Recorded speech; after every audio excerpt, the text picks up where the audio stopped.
Lides chika, ang dagundong ng pag-ibig ay hindi na mapigilan. Ang nag-iisang kapamilya aktor na si Donnie tila binasag na ang katahimikan at kinumpirma ang kanyang relasyon sa magandang dalagang si Bel Mariano na nagpagash sa mga marites. Lumalabas ang tunay na damdamin na matagal nang inaabangan ng sambayanan.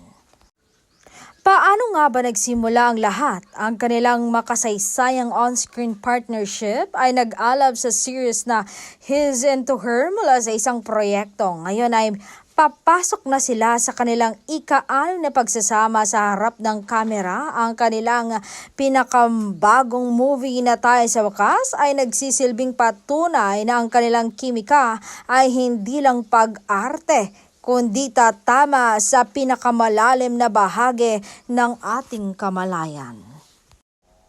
Ito ba isang pagsisiwalat ng tunay na pagsasama o isang bahagi lamang ng kanilang sining? Sa kabila ng sikat ng kanilang mga pangalan, ang katotohanan sa likod ng kanilang mga ngiti ay nag-iiwan ng misteryosong magpapalago sa isip ng mga netizens.